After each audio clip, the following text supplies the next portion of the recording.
I raised my sword, ready to knight the first islander I'd met upon landing. I expected her to kneel and thank me for my generosity. I was wrong. This was their welcoming ceremony. My servant fell dead by his sword. I couldn't believe he dared defy me. Then her blade came at me, and I finally understood. My title as king meant nothing here. But minutes later, I rose from the sand, completely unharmed. My servant came back to life too. I seem to be immortal too. I thought this was my royal privilege until the islander told me the truth. On the Eternal Isle, no one can die, but no one can ever leave. What I heard, though, was something else entirely. I would rule this island forever. But my servant reminded me, our army was lost in the storm, and conquering this place with just the two of us would be nearly impossible. My solution was simple. Kill the king here, and everyone else would fall in line. I challenge you to a duel. To the victor, the crown.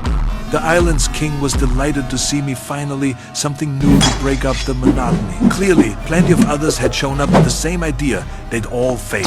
On an island where death doesn't exist, whoever becomes king must be the strongest of all. But immortality gave me the courage to keep challenging him. I lost again and again, but I refused to give up. The king started to look exasperated. I knew I couldn't beat him in combat, so I suggested we settle it over a game of chess. I lost that too. I challenged him in every way I could think of, lost 10 times straight. An islander watching asked my servant, how did this guy even become king? My servant explained, the crown was inherited.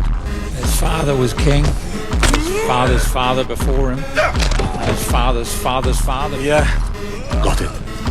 The truth shattered me. My whole life, I'd never lost, because everyone had been letting me win. I couldn't accept it. The humiliation made me lash out at my servant. Defeating the king became my obsession. I went to the Dark Temple, on the far side of the island. I sacrificed parts of my body in exchange for power. Through endless resurrections, I collected a complete set of dark equipment. I challenged him again, but everyone just ignored me. My attacks didn't even register, less than a speck of dust. To Elmstrom!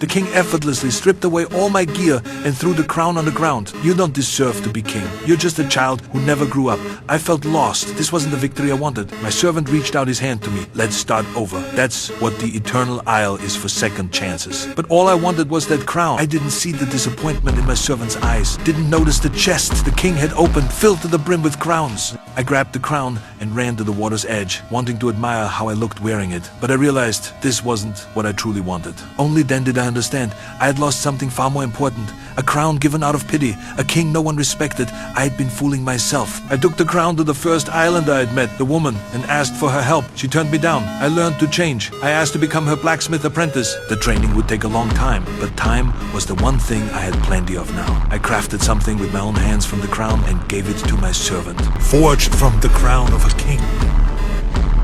For you, Elstrom's friend.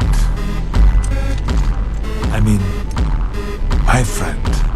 The crown on my head lost its physical form, but the shadow of a sculpted crown now rested above me. In that moment, I found the true meaning of being a king. Sunlight fell on the statue, crowning me as king.